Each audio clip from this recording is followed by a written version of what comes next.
এইভাবে যে ভিডিও করতে হবে সেটাই তো কোনোদিনও কল্পনা করিনি, তো বুঝবো কি করে বলো। তো যাই হোক, ইতিমধ্যে তো তোমরা বুঝতেই পেরে গেছো যে ভাইয়া মানে রন আর প্রীতির মধ্যে একটা প্রবলেম চলছে। বুঝতে পেরে গেছো বলছি কেন, সেটা তো আমাদের প্রীতি তোমাদের কাছে ক্লিয়ার করেছে। আর ওর সেই ক্লিয়ারিটির মধ্যে এই কথাটা উল্লেখ রয়েছে যে ওদের দুজনের সমস্যা নাকি এখন আর দুজনের মধ্যে নেই, সেটা নাকি পারিবারিক হয়ে গেছে। আর এই পারিবারিক কথাটা উল্লেখ করাতে তোমরা তো যে যার মতো করে, ভাই বা বোন যাই হোক না কেন, যে যার মতো করে যার যেটা মনে আসছে ধরে নিচ্ছ।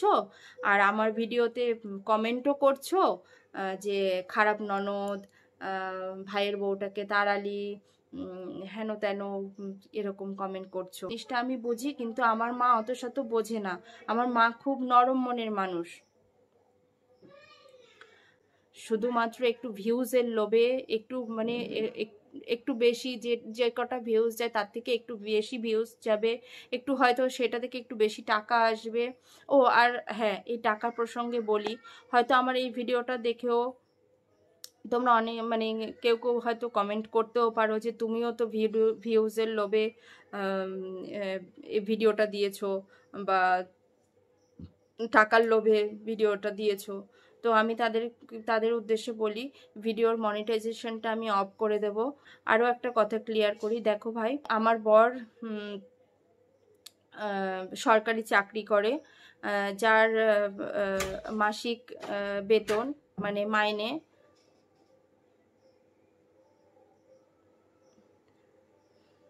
কি বাবা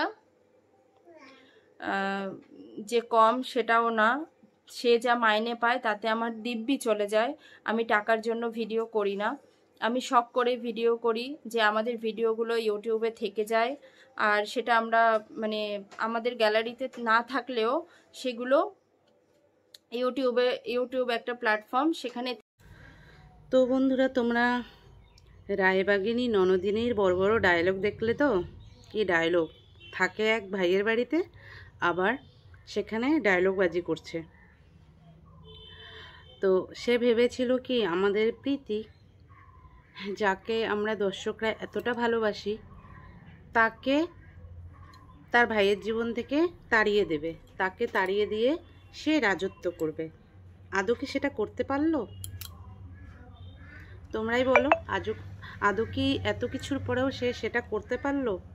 সে কি ভেবেছে যে তার ভাইয়ের জীবন থেকে তাকে ছলে বলে কৌশলে তাড়িয়ে দেবে, দেওয়ার পরে সেখানে সে রাজত্ব করবে? রন প্রীতির ভালোবাসার মাঝখানে এই একটাই হলো কাটা, এই একটাই হলো কাটা। রায়বাগিনী ননদিনী। কি গো ননদিনী, কি হলো?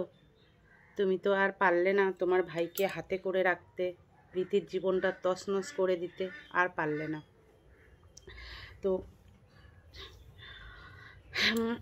যতই কি বলো তো, মিথ্যা যতই ঢাকা থাক, সেটা কোনোদিনও ঢাকা পড়ে না। একদিন না একদিন মিথ্যার খোলসটা খুলেই যায়, আর লোকের সামনে মিথ্যাটা ধরা পড়েই যায়। তো রায়বাগিনী ননদী এত চেষ্টা করেছে তার ভাইয়ের জীবন থেকে প্রীতিকে সরিয়ে দেওয়ার।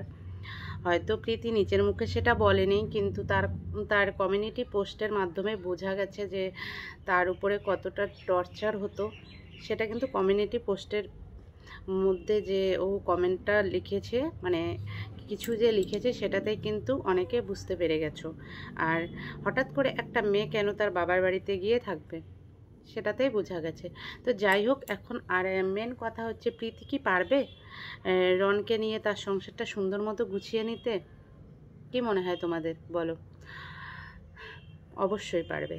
প্রীতির মতো এত মিষ্টি একটা মেয়ে, এত ভালো একটা মেয়ে, সে পারবে না এটা কোনোদিনও হতে পারে না। তোমরা হয়তো প্রীতির একটা ভিডিও অনেকে দেখেছো, অনেকে দেখোনি। প্রীতি খুব সুন্দর করে আগের দিন তো রনের সঙ্গে সুন্দর করে দুজন মিলে গুছিয়ে রান্নাবান্না করলো, ডিমের সবজি করলো দুজনে। প্রীতি রান্নাবান্না অতটা জানে না, মানে করতো না, হয়তো দরকার পড়তো না, তার দিদি মা ছিল তো বা আছে, তারা রান্নাবান্না করে, ও অত রান্নাবান্নায় যেত না। তো এখন হঠাৎ করে তাকে রান্না করতে হচ্ছে, তার স্বামীর সঙ্গে সে এখন সুন্দর মতো সংসার করছে বা করার চেষ্টা করছে।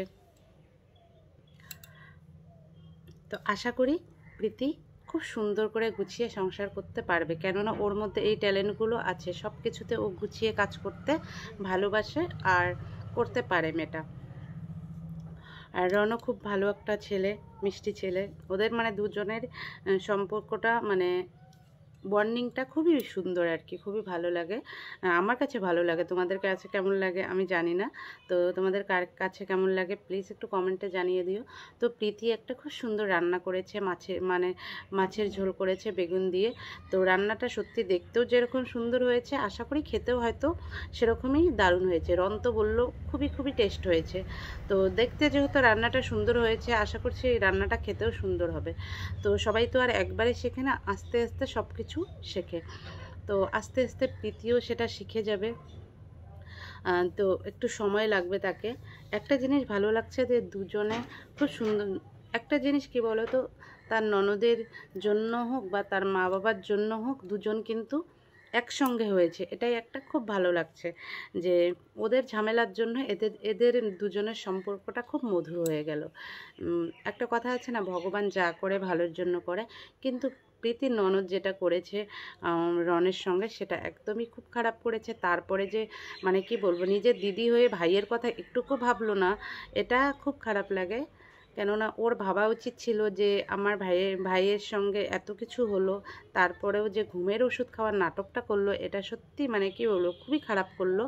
মানে এটাই দেখালো যে আমার ভাই আমার সঙ্গে এরকমই খারাপ ব্যবহার করেছে, এরকমই আমার সঙ্গে অত্যাচার করছে, যে যার জন্য ও ঘুমের ওষুধ খেয়ে নিজের জীবনটা দিতে গেছে। কিন্তু এটা ভাবলো না তো আর ওর দুটো সন্তান আছে, তাদের কি হবে।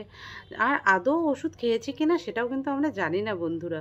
সঠিকটা শুধু একমাত্র ভগবান জানে আর রনের দিদি জানে, দীপিকা। তো এটাই আমার বলা যে যাই হোক, প্রীতি আর রনের মধ্যে যে বন্ডিংটা আবারও চলে এসেছে, এটা খুবই ভালো লাগছে। ওরা এরকমই থাকুক, দুজনে খুব সুন্দরভাবে সংসার করুক। প্রীতি আর রনকে আমার এটাই বলার যে তোমরা আর পিছনে তাকিয়ে দেখো না, সামনে তাকিয়ে দেখো। তোমাদের দর্শকরা তোমাদেরকে খুব খুব ভালোবাসে। তো মা বাবা এবং দিদি তোমাদেরকে না ভালোবাসুক, তো সেটা নিয়ে টেনশন করো না। যদি ওরা নিজের ভুল একদিন বুঝতে পারো, অবশ্যই ওরা তোমার কাছে নিজেই আসবে। যদি ওরা নিজের ভুল বুঝতে পারে যে না, আমরা আমার ছেলের সঙ্গে অন্যায় করেছি, ভাইয়ের সঙ্গে অন্যায় করেছি, নিশ্চয়ই আসবে। তো এটা নিয়ে টেনশন করো না। তোমরা দুজনের সম্পর্কে হাসি খুশি থাকো, ভালো থাকো, দুজনে খুব মধুর একটা মধুর সংসার করো, ভালো থাকো, সুস্থ থাকো, এটাই তোমাদেরকে বলার। তো বন্ধুরা আবারও বলছি, তোমরা যারা নতুন এখনও অবধি চ্যানেলটা সাবস্ক্রাইব করোনি, তারা অবশ্যই চ্যানেলটা সাবস্ক্রাইব করে নোটিফিকেশন অন করে আমার পাশে থেকো, আর এরকম নিত্য নতুন ভিডিও পেতে থাকো। তো সবাইকে টাটা।